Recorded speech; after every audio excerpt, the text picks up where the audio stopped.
This is the Adoptive Mom Podcast. Adoption may look different for each family, but we need solidarity from other crazy people who took this leap. And that is what we do here. We encourage, we build up, we share the wins and losses.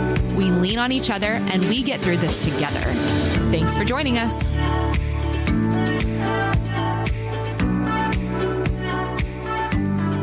Hello, and welcome to the Adoptive Mom Podcast. You are listening to Season 5, Episode 55, and I am your host, as always, Alex Fitton.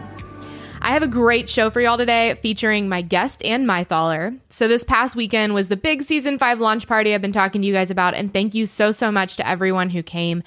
Anne and I did a live recording at the party, and that's what you guys will be listening to today. We talked about hard diagnoses and health issues after adoption, but having nothing to do with adoption. So I'm really excited for you guys to listen in on that. Also, the video of our conversation is up as well. You can see us in action over on YouTube if you would like to do that.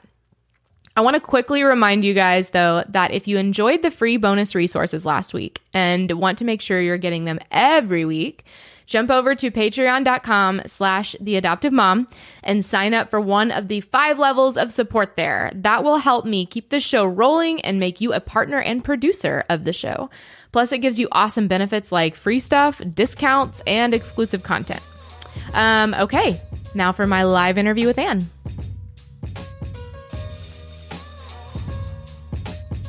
Hey guys, this is Brian. I'm jumping in here real quick. I'm actually the podcast editor on the back end that makes sure that everything sounds great for you to listen in every single week. But the reason I'm jumping in today is because Alex actually recorded that intro, but then did not tee up her own talk that she gave at our live event this past weekend. And so I wanted to do that and give her that opportunity to tell our story. And so I hope you enjoy it. And then we're going to jump into the interview with Anne Meythaler, which was so good. But I also wanted to say thank you for everyone who came out and those who have supported our journey along the way. And so thank you so much for listening to the podcast every week and for providing that feedback. We love it and hope you continue to enjoy it.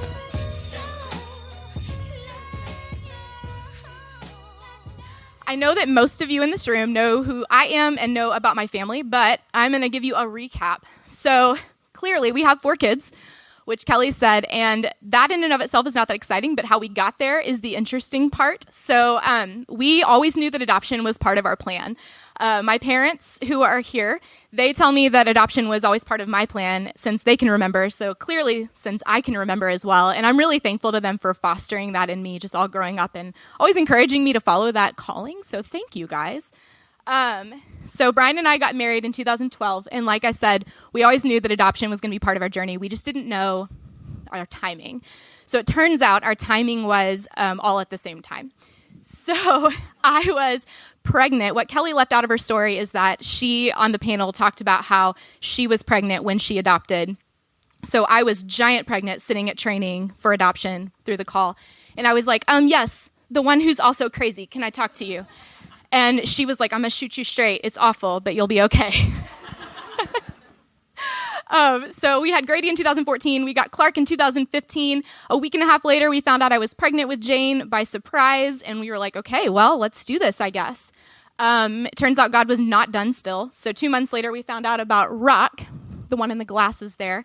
So I'm like halfway through my pregnancy with Jane. We bring home a newborn who's withdrawing from drugs and lots of other stuff. And that was when our family was complete. But somewhere along the way, I realized that this is like really hard. Like when they say it's hard and you're like, oh yeah, sure.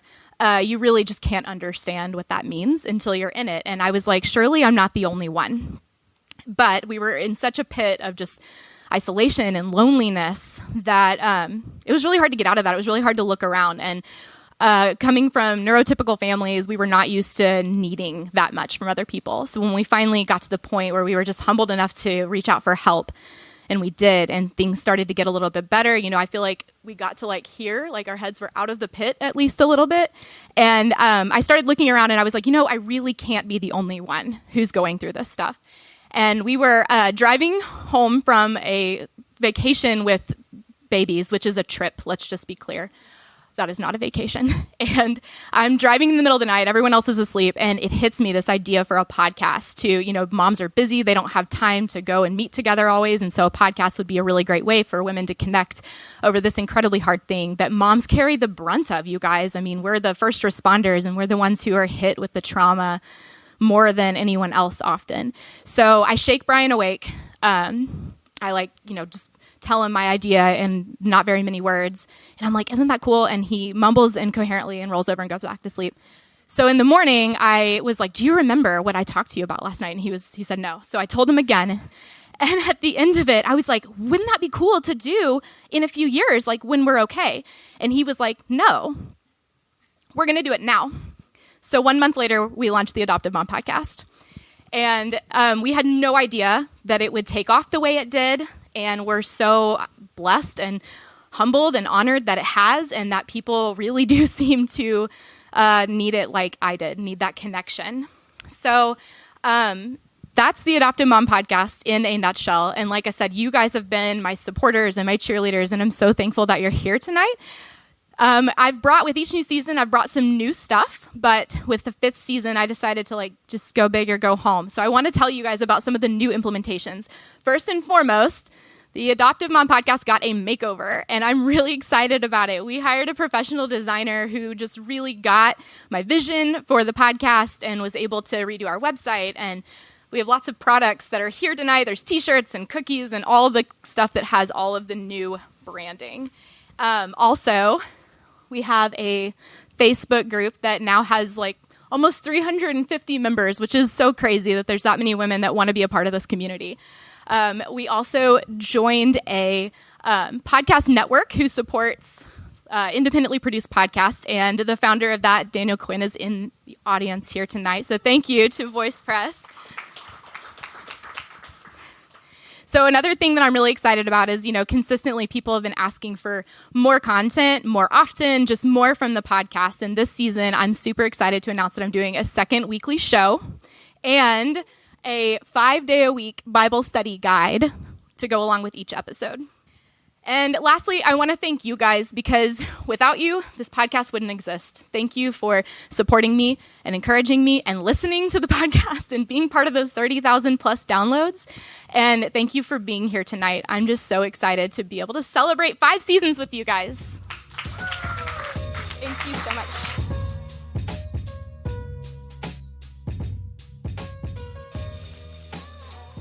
Okay, everyone, welcome to the Adoptive Mom podcast. And you guys, this is the first live podcast recording. Woo! And for the first live podcast recording, we had to have a really special guest. And that special guest is actually my very first guest ever. So very first live guest and very first ever guest. So welcome, Ann Meythaler. Woo! Thank you. Thank you. How's it feel? This is really popular? It's great. Although I just found out that I'm not the first person to be on your podcast 2 or 3 times, but other than that, it's fine. I'm fine. Sorry. I'll get you a laminated card. Oh, that'd make up for it. Okay. So I'm really excited to have you on the show. And like I said, if you guys have not heard her show, her episode, the one before, go to literally season 1, episode 1. Yeah. Super easy to remember. And hear her whole story. But I'm going to ask you to give us a snapshot of your adoption story and just your family story in general. Okay, yeah. I'm going to try to make it into a snapshot. So you will be graded on this. So. Oh, no. Got married. Actually, foster care had always been kind of part of something that we talked about. My mother was in foster care when she was growing up, and my husband's parents were foster parents. So that was something that we'd always talked about. We got married. We're going to open our home to foster care, and found out at the time you had to be married for 2 years before you could open your home. That does not exist anymore. But by the time that we've been been married for 2 years, we had our first daughter, Emily. And then along came Kylie 4 years later, and this nagging thing of foster care adoption kept coming back. So we opened our home. Actually, I think Kylie was 6 months old when we started going through the process to open our home for foster care. We were going to be an adopt-only home because we couldn't introduce the chaos and instability of foster care to It's adorable. I know. Wasn't I precious? So then got open. We sat open for 9 months as an adopt-only home and never heard back about any of the inquiries we made. And in that time, God really just used that time for me to launch the call in Northwest Arkansas. So I see that wait was necessary. But then we switched to foster care, and then we were open and closed. Our home was open and closed for several years, just different periods of time, but had 25 children in and out of our home, adopted 6. So now my biological daughters are 16 and 11, and my adopted children, my oldest will be 26 on Monday. And then I have a 25-year-old. My boys are 9, and then an 8-year-old and a 5-year-old. Yes. Yeah, and we've talked about this before. You're part of the Accidental Twins Club. Accidental Twins, yep. / kind of accidental triplets, right? Kind of, yeah. Okay, and so that kind of brings me to my next thing I wanted to talk to you about. So last time we recorded this podcast, you were in a really hard place. Yeah. And I am so grateful that you were willing to come on the show, but I'm amazed at your resilience to be able to talk about that stuff. And I think, that's why the show exists. That's why, that's what we do, is we tell people like, hey, it's hard for me too. So what was going on in your world back then? Oh goodness.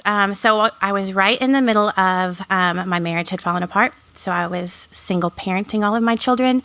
And, the day after our last adoption, our baby was diagnosed with leukemia.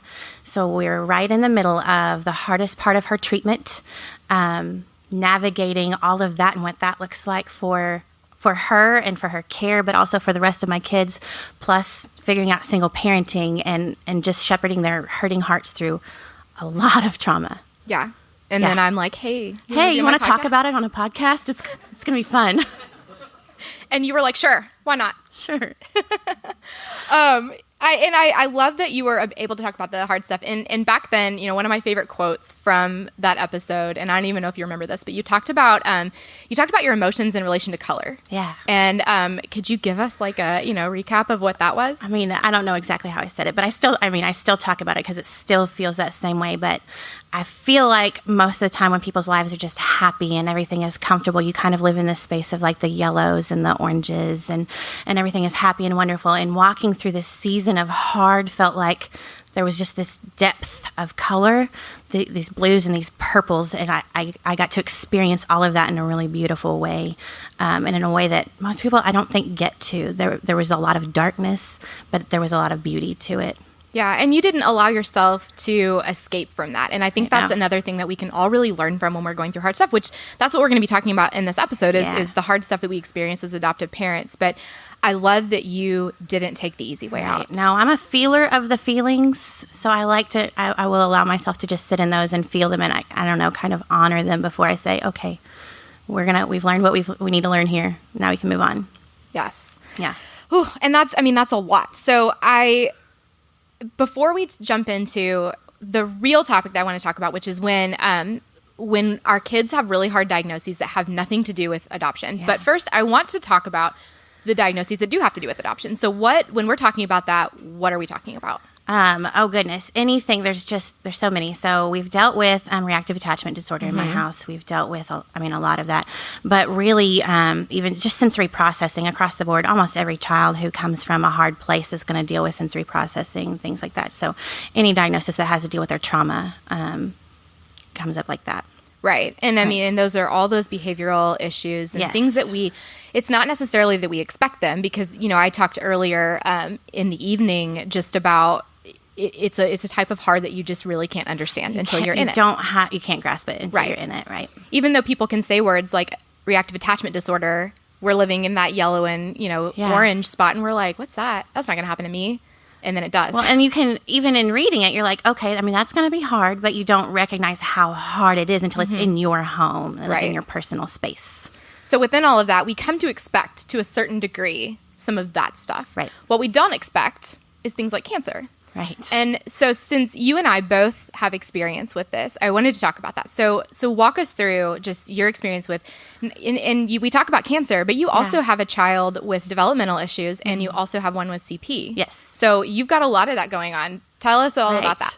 I don't know what you want to know with that, but parenting them is difficult. And when you're parenting a traumatized child and you're dealing with the trauma, there's a part of that that's expected. And there's a part of that it always feels like on my bad days when I'm not really all that healthy, I'm cleaning up somebody else's mess, right? But the disability side of that is different. And I don't ever feel like somebody created this. It just feels like God created this child to be how she is. He made her the way she is for a reason, and I have to just learn to parent her well in that. The cerebral palsy is difficult too, and navigating all of that and talking to our teachers about that. It's not an easy thing. And then, cancer is just, it's a whole lot of hard. Yeah, it's a big C word, and we don't like to talk about those things. Right.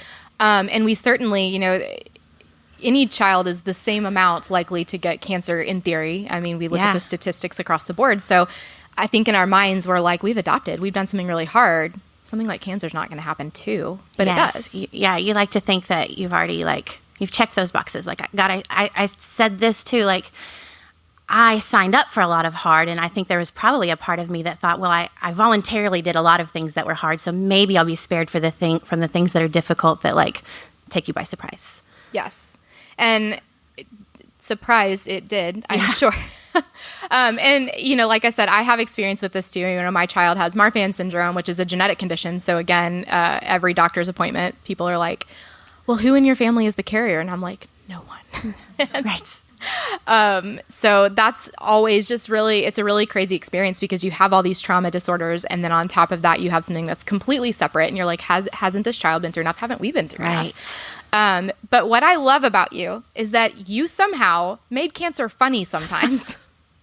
So, and we talked about this in the last episode we did together, but one of my favorite things that you post pretty regularly is your daughter and how sassy she was when she was on steroids.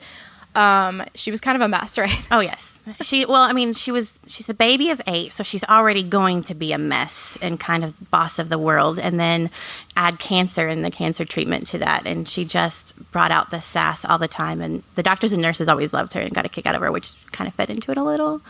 But one of her favorites is there's one video, I think that's what you're referring to, that I've posted occasionally when I'm feeling that way, is we were in the hospital, we were inpatient, and she wasn't sick. It was actually inpatient for a really difficult chemotherapy medication she had to receive, so they had to monitor her kidneys and her liver and everything. And I'm trying to explain to her that she needs it's bath time, and the nurses will come around and they will make sure that you're bathing your child. And I'm like, you have to take a bath. And she's like, I don't want to take a bath. And I was like, no, you have to take a bath. And she looked at me, and I was recording it, just this whole conversation, and she looks at me and she gets her finger and she's like, I don't care, and I don't care. And I was like, I hear that. Did she take a bath? No, she did not. No, she did not. She won that one. I was like, yeah, those warm wipies? I'm just going to need those, and we'll swipe her down and call it good. And how many midnight Walmart runs did you make to get her cupcakes? Or whatever? Yeah, we were always up in the middle of the night doing something or making ramen noodles at 3 a.m. And I learned as the steroid stuff came, she took steroids 1 week out of every month for years, stock up on, Starbucks cake pops and those Chick-fil-A. If you haven't had the Chick-fil-A gravy, it's amazing. So Chick-fil-A gravy was her favorite thing, and ramen noodles, or she would just eat the most random things, and she'd yell at me for tacos. So we were like, okay, let's go to Taco Bell. I'm sure they're still open. It's fine. We were all over the place. Yeah. And so in the midst of all this, like I said, you made it funny. You made it you had to, right? Right. It's just such a dark time, and you have 7 other children that you're messing with and taking care of and dealing with and by yourself. Yeah. So what were some of the biggest struggles in just saying, this is not her fault. This is not anyone's fault. It just is. And that's hard, because I think as foster and adoptive parents, even though we don't want to, we look to place the blame a little bit. You're like, this is their mom's fault. This is their dad's fault. This is their environment's fault. This is the foster system's fault, or whatever. But who did you look to? Whose fault was it? Yeah. No, I had a lot of really hard conversations with God about that, because that's really the only place you can look in that. And in that whole, whose fault is this space, her diagnosis, because it got put on the news, actually was a catalyst for her biological family finding us and reaching out. And we have continued a relationship with them, but they even reached out. Concern for her care, but then also just saying, nobody in our family has this. And I felt in that space too. I had to reassure them, I understand this is not a thing that is passed down. It just happened, and it's okay. What were some of the hardest things you said to God in that season? Oh my gosh. No, there every question you can imagine, just I don't think I ever have said, I don't think God is real. That has never been a thing. But all the time. Like, do you even like me just a little bit? Like, this is really hard. And it was really hard because I had seen God do some amazing things through my work, through my job. He had moved mountains. Every time I prayed for something specifically for the call, it was done immediately. And then here I was, and my entire life was crumbling and everything was hard. And it was a really hard thing because I'd seen him move mountains. And then I'm sitting in the midst of like all of these things that I wish he would take away, and he just wasn't. Yeah. So we had a lot of hard conversations about that and where he stands in that, and what he allows and what he doesn't allow. And I've had a great team of people next to me this entire time. So when you say like I was doing it alone, I was parenting within the walls of my home alone, but I had people that I was texting constantly, like these hard questions to, like, does God, did he allow it? Did he do it himself? Like, what happened here? And I had people that I could ask those questions to who I knew wouldn't judge me for it. Yeah. Well, I mean, and you need that. And I think that, a few years ago, especially just in the midst of our adoptions and the Marfan disorder diagnosis and the reactive attachment disorder diagnosis and just all of these hard things, some of which I had no one to place the blame on, I had to go through this journey of realizing that God could take my hard questions. Yeah. God could take those ugly thoughts that I didn't want to even admit to. They would float in my brain. I'd be like, that's not true. Don't even think about that. La, la, la. I can't hear you. And I had to realize, like, he can take it. He can take it. So what was that journey like for you? Just realizing those things. Yeah. So one of the things that towards the end of Haydens' treatment I realized was a blessing and started to be able to talk about was we didn't have a children's hospital in Northwest Arkansas at the time. So every one of her treatments we were in Little Rock for. So I was driving her to Little Rock for 8 a.m. appointments once or twice a week for a long time. And she would fall asleep. I actually requested early morning appointments. So we'd leave at 4 o'clock in the morning and drive down. And so I had a lot of time in the car by myself because she would sleep the whole way. And I had all of these conversations with God. And I got to the point where I just realized, like, if you are who you say you are, you know my heart and you can take these hard questions. And I had the comfort to be able to say those things. And I knew, like, this is the path you put me on, and you can take these hard questions. And I don't think he's shocked by any of that. He's not shocked by our brokenness and our questions and the hard things that we say and ask. Absolutely. And I guess, in accordance with that, one of my biggest questions for you is just, was there ever a point, and clearly we know the answer to this question, but was there ever a point where you were saying, I literally cannot do this anymore? And clearly you did keep on doing it. I mean, I did say that several times in all of that. I just didn't actually have the choice to opt out. So there was no opting out. Like, I definitely said, I can't do this anymore, and I can't do this. And I mean, you just don't have a choice. Yeah. You're going to wake up the next day and your kids still have to be fed, and you still have to, like, put one foot in front of the other and breathe and do your job. It's like that meme where the college professor throws all the papers down. He's like, I'm done with this. And then in the next one, he's like, I have to pick them up. Right. So what got you back up? What got you through those moments where you were at the end of yourself? Several different things. I have, 3 of my people are in this room who know when to send me inappropriate jokes and funny memes just to make me laugh and distract me. That's helpful. Always people just showing up. Those are the same people who on the hardest day said, we're not even going to ask anymore. We're just showing up at your house. You don't get to say no, because they know I would. I'm fine. It's fine. You guys do your things and sow into your own lives, and it's okay. And they would say, no, we're going to show up. And really just, I don't know, probably just being forced to do it. Those are the things. And eventually it got easier. It does get easier. You get through it. Yeah. So reaching outside of your story a bit, as someone who you get a lot of SOS texts and calls. Yeah.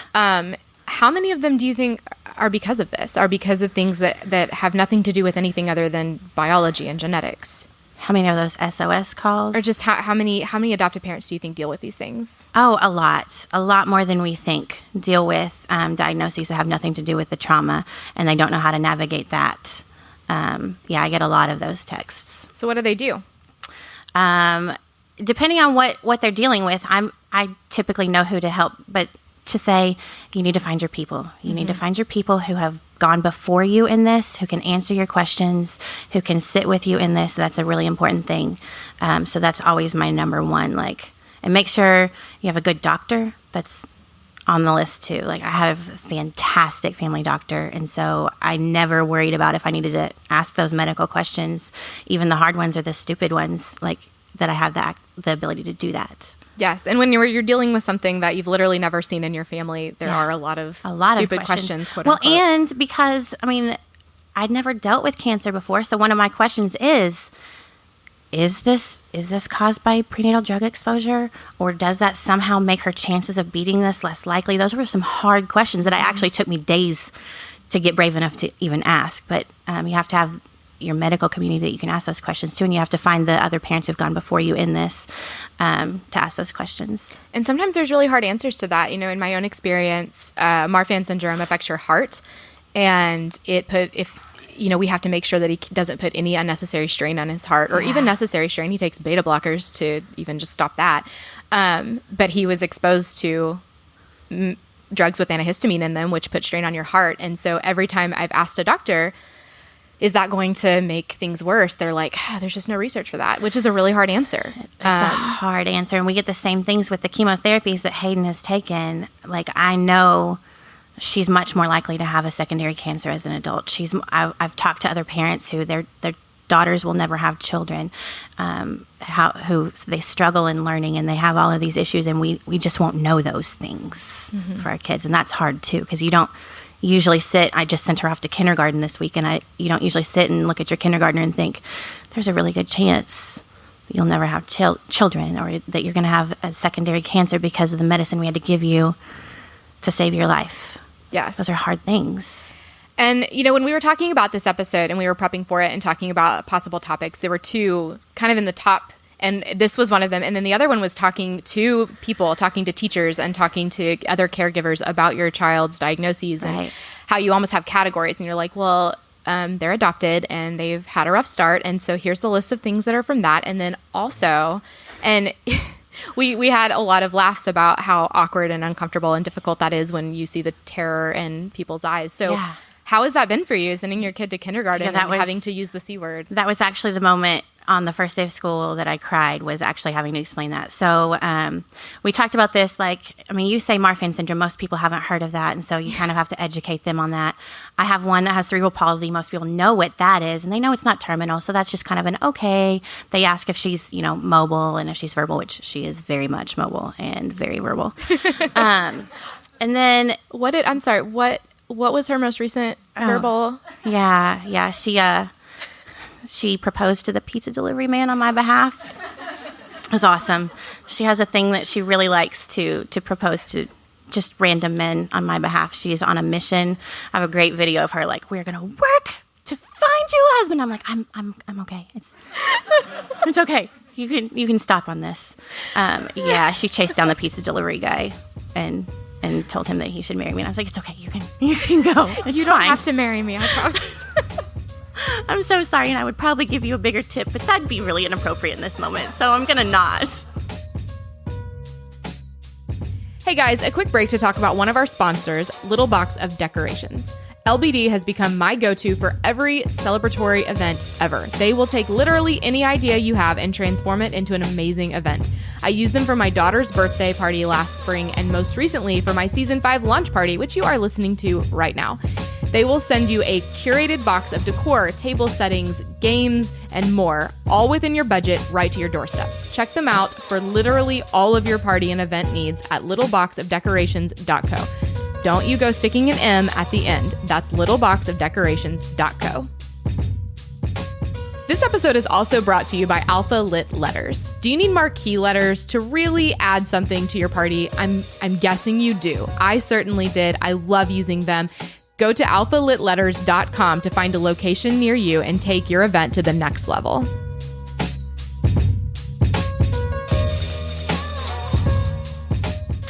I've gotten to the point that I know now, I don't openly say, I had a kid who had cancer, unless it is part of that conversation. She's not in treatment, she's doing very well. But now that she's starting kindergarten, I have to explain that to her teacher, because she spent 2.5, almost 3 years just with me and with doctors and nurses, and she was sick all the time, and she wasn't playing with peers. And so how we see that impact her right now is socially. She doesn't know how to interact with her peers, and she doesn't know how to make friends. And so I was trying to tell her teacher that she's painfully shy and she doesn't answer questions. But we went to the meet the teacher, which was the day before school started, but she was so busy and I couldn't say it. So then I took the paperwork home to fill out that night and bring it back to her the next morning for the first day of school. And I go in and she's showing Hayden where to put her code and everything. And she's like, okay, we're going to have, have a great day. I'll take good care of it. I said, I'm sure you will, but I need you to she had sent home this, all about me paper. And there's one that says are there any other things I need to know? And I said, I actually, before I can leave, you have to read this box. And I'm real sorry because I know when I'm about to say that to somebody, I'm about to drop a bomb on them that they're not expecting. And I literally watch as it washes over them and they're like, oh, and they feel that. And then I have to say, but it's okay. It's okay. And she's looking at her and I watched it hit her and she was like, oh my gosh. And I said, it's okay. She's doing very well. And she's looking at Hayden and seeing her skipping around with the little blonde pigtails. And I was like, she's fine.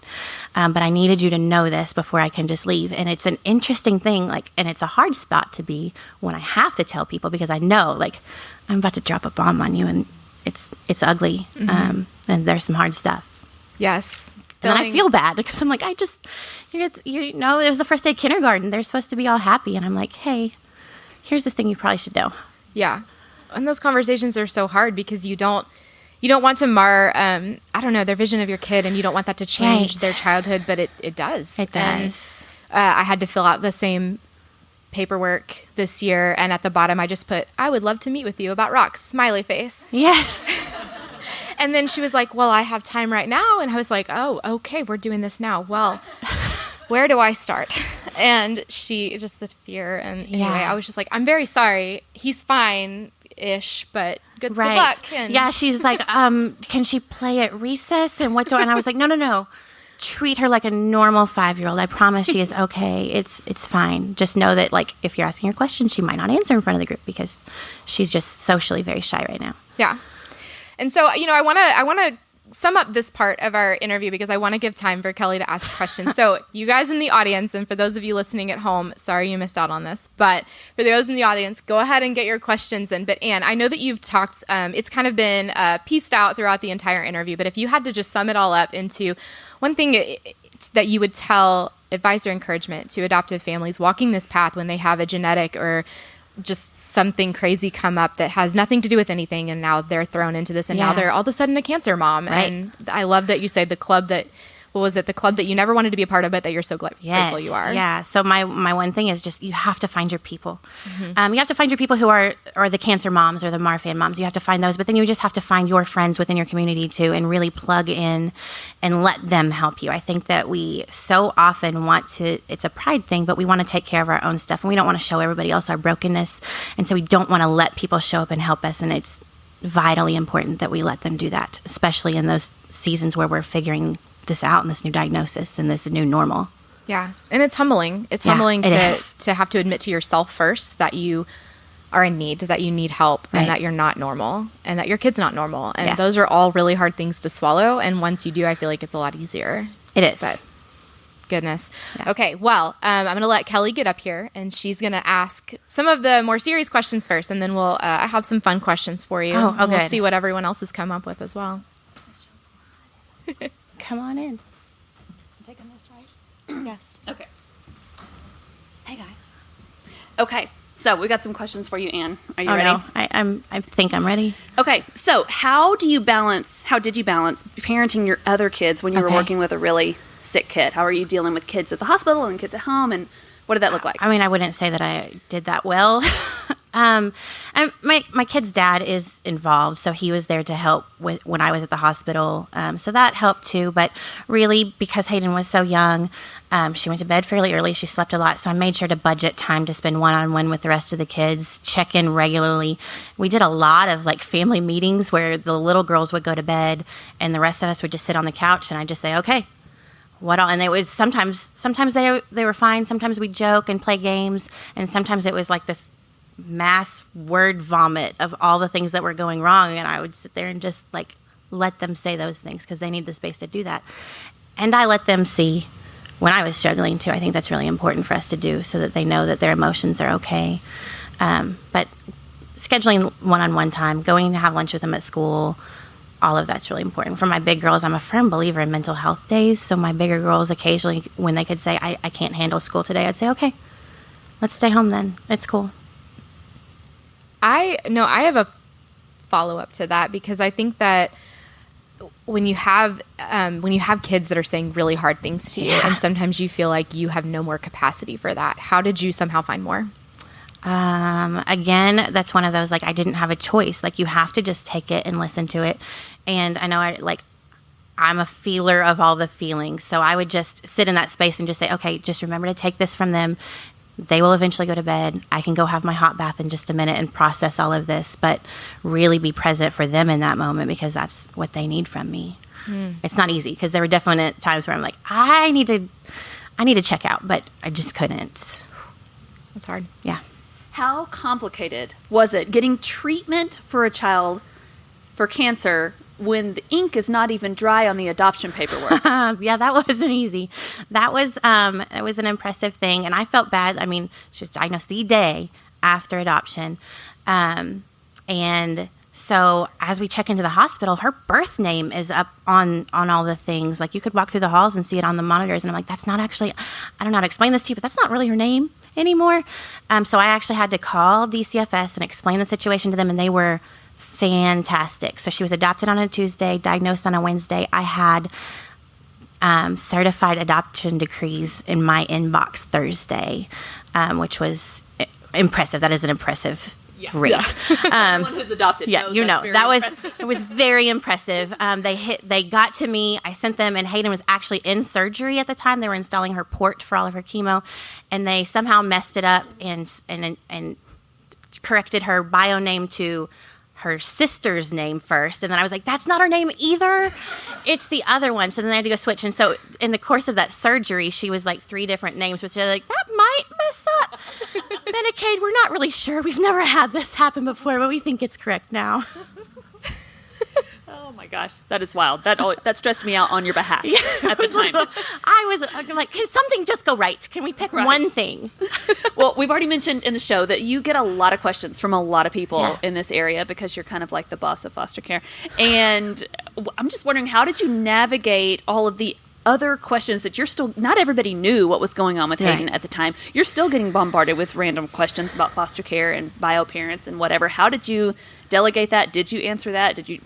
How did you handle that? I think, again, I had a really, really great team who let me delegate that, who I could just say, hey, can you answer this question for this person, and you answer this question? And eventually everybody kind of understood what was going on and then took their questions for the most part to the team. But it's, again, important to have those people who can step in on your behalf and answer all of those questions when I just could not. Yeah.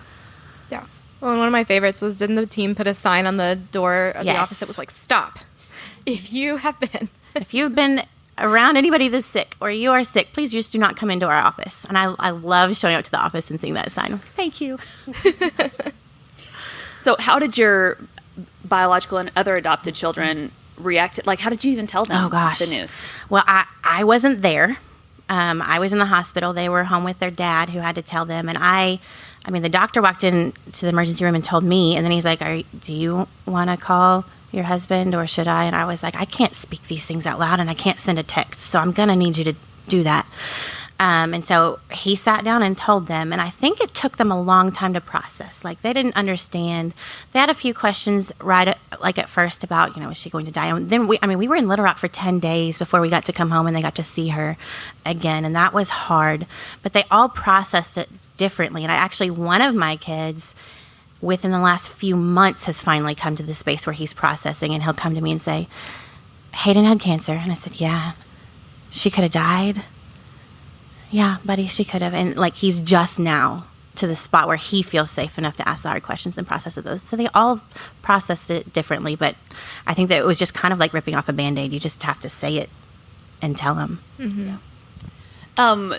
you've mentioned that she's doing pretty good and she started kindergarten this week. So what is her prognosis at this point? Like, what kind of treatment does she still receive, if any? Like, what's it look like for her? Okay, so for a child, Hayden specifically had acute lymphoblastic leukemia, ALL, which is the most common form of childhood cancer. It is also the most treatable. So from the very beginning, her prognosis rate was, 96 to 98%. All of her genetics were favorable when they tested for it. There are a few genes that could make it so that it's a little bit harder to beat. And she sailed through treatment. She did great. And so her prognosis is still, it is less, relapse. Her chances of relapse are less than 1% at this point. She has been off of treatment for over a year. So for that first year after she ended chemo, we had to go monthly for them to test. They do blood draws and check her levels for everything, make sure that her blood is rebounding now that she's not on chemo. She's doing great. Now that we're in year 2, she goes every other month. Then it does taper down to going, I think, quarterly.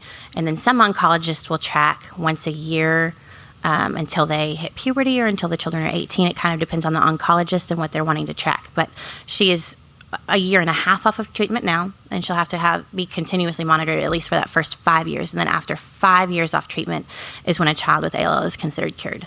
Wow. That's a long time. It's a long time. And she's getting old enough now. That was one of the things that I was thankful for when she was diagnosed. She was so young that, she just wouldn't know what she was missing out on, and she wouldn't know that everything is different for her, and now she does. She's old enough that she's starting to ask the questions like, why am I the only one that got cancer and nobody else got cancer? And why do I have to go get poked by the needle and nobody else does? And she's starting to ask the hard questions. That is really hard. Yeah. Cool. Okay. So this is the part where we usually do the outro, and then I get to ask some really fun questions. So I don't know if everyone else has had fun questions, but I'll do mine first, and then you can do yours. Okay. Anne, what is your opposite Enneagram number? Opposite Enneagram number? I don't know. What is the opposite of my Enneagram? What's the anti-Anne? The anti-Anne? Probably a 1. A rule follower. I know. I know. That's why I didn't want to say that. I thought 1 was your wing. No, you're No, 8. I'm a 9-wing 8. Yeah. Awesome. I don't know what the opposite would be, but I guess maybe the 1. I have a child who's a strong 1, and she's my hardest child to parent because she's very stickler for all the rules. Was I hard to parent? I don't know. Is it? That's another podcast. We'll discuss that later. They don't have the mic, so they don't get to answer. We can just say that they're shaking their heads no and saying you were a delight. I was a delight. Okay, well, what is your guilty pleasure fast food? Oh, goodness. That probably depends on the day, but I can never, ever, ever walk past a hot pizza. If I let that in my house, I'm a goner. I all the time think I can order pizza and not eat it. No, I'm going to eat the pizza every time. We're just kidding ourselves when we're like, it's fine. You can go to. There are a lot of things that I can ignore and let people eat in front of me, but pizza. Yeah. That's a good one. Okay. You're trapped. You're in trouble. There's danger. What 3 fictional characters are going to save you? Well, MacGyver. Okay. And Sherlock Holmes. Okay. And Inspector Gadget. All detectives. That's a good crew. Solid. What was your favorite Go-Go Gadget? Oh, gosh, I don't know. I liked the hand that came out of his hat. I like the propeller that came out of his hat. That was pretty fantastic, yeah. Or the parachute. I still say Go-Go Gadget arm on occasion. I used to pretend to be Penny and had a dog and Did you have pigtails? Mm-hmm. Yeah. Great show. Now I just really want to sing the theme song. You can. It's all right. No. It's your show. It is my show. Kelly, what fun questions do you have? I have a super great one that just came in. So you mentioned that you're now divorced. Should you go on a date at this point? Do you kind of lead with, I have 8 kids, and they got all these issues? I think so. I think, yeah, How's that go? You got to just... The pizza guy already knows. The pizza guy knew. I haven't had the opportunity to say, hey, I'm Anne. And then somebody to say, would you like to have dinner? And then I say, well, you should know that I have 8 children. Now that I've never had that conversation, but I did like that question, though. Thank you to whoever sent that. Anne is wearing some rocking shoes tonight, and you can't see them if you're just listening to a podcast, but somebody legit wants to know where you got them. Dillard's. They're from Dillard's. Okay. Dillard's. Are they in the Sassy Shoe collection? Absolutely. How many Sassy shoes do you have now? I don't know. How many Sassy shoes do I have? I don't, like... You're counting? Jolene's going to count my shoes for me. Jolene in the audience is counting them. I don't know, 6. Okay, there's the leopard print ones. I have 2 pairs of leopard print shoes. The gold I ones. have some that are like a turquoise snakeskin. 2 pairs of the gold sparkly ones, and then these. I don't know. Okay. The teal ones and the orange ones don't count as sassy, do they? They're a lower heel. Thank you. Ryan says no. All qualifiers the men on what's in the sassy audience and what's are not so sassy. appreciative of this conversation right now. I feel like, Kelly, you should answer the 3 fictional characters question. Oh, yes. I was not prepared for this. But I have 7 sons, and so it would probably be like some Pokemon characters. Okay. They would probably evolve into things that could help me. I don't even know. Some Power Rangers. I mean, everybody could use one of those around. Yeah. At any given time. And probably a Leonardo, the Teenage Mutant Ninja Turtle. Oh, he's my favorite. Yeah. He's totally a 1. I'm just letting you know. Obviously. I didn't say I didn't like ones. You asked what the opposite was. I know. Okay, I think that's going to do it for this episode. Thank you guys so much.